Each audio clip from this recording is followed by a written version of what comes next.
Shalom, jemaat Tuhan di mana saja berada.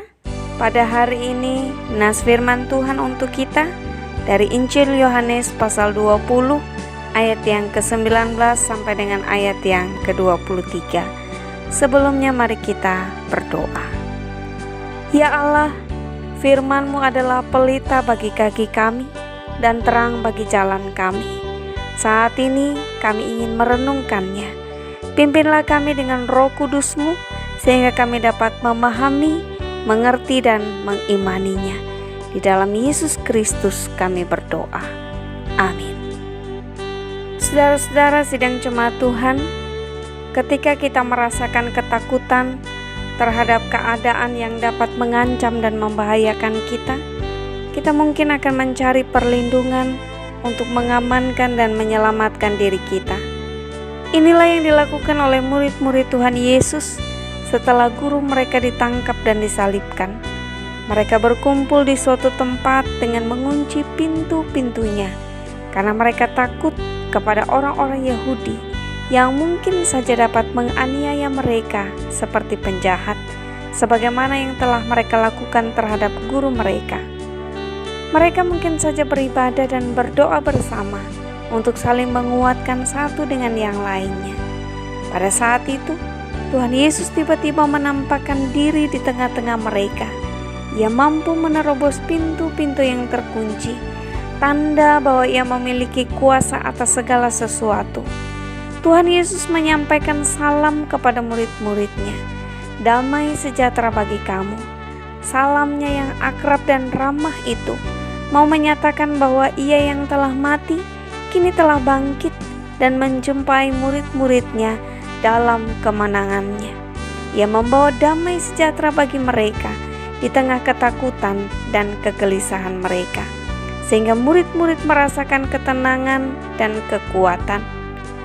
Kemudian Tuhan Yesus menunjukkan bekas-bekas luka di tangan dan lambungnya untuk menyatakan kepada murid-muridnya bahwa Ia benar-benar Yesus, guru mereka, yang telah dianiaya dan disalibkan dan telah bangkit dari maut.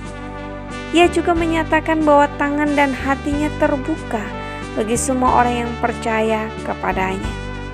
Para murid pun sangat bersuka cita melihat Tuhan Yesus ada di tengah-tengah mereka.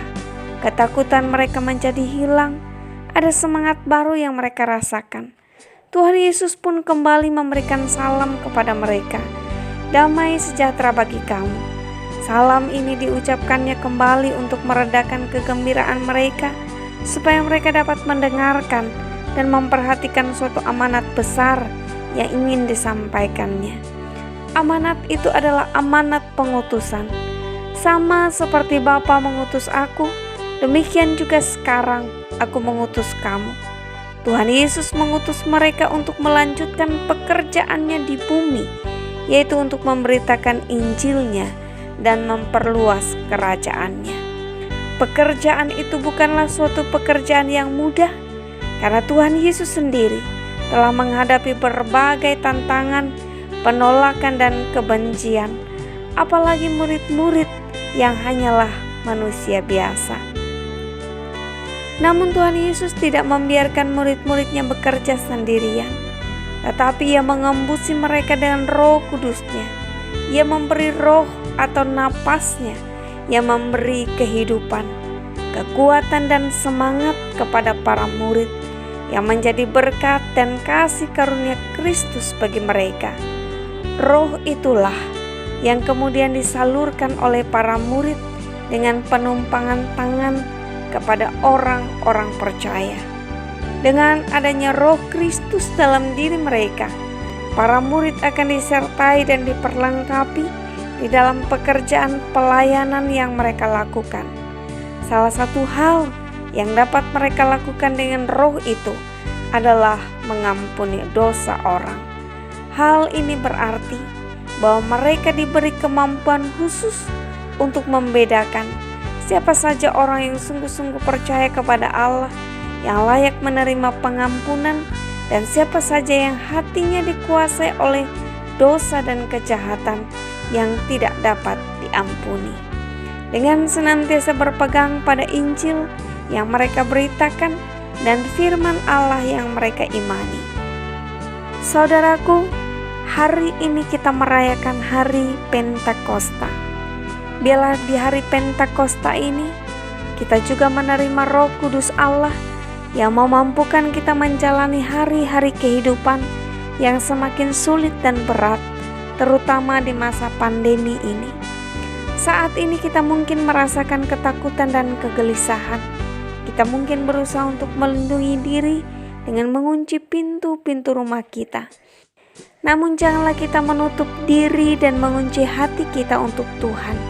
Tetaplah bersekutu di dalam Dia, sekalipun dalam persekutuan sederhana bersama dengan keluarga tercinta. Karena persekutuan kita di dalam Dia akan meneguhkan iman percaya kita dan menguatkan kita menghadapi hari-hari kehidupan kita.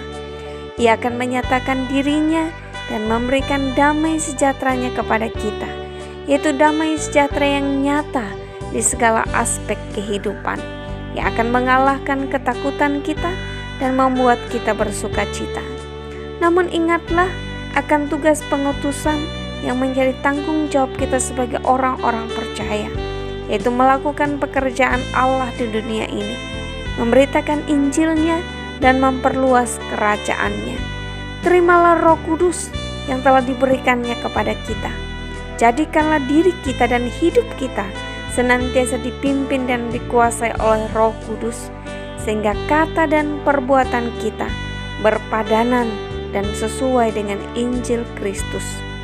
Roh Kudus itu juga yang akan memampukan dan memperlengkapi gereja dan pelayan Tuhan untuk melayani dan memberitakan Injil di tengah-tengah pergumulan dan tantangan zaman yang terjadi sekarang ini.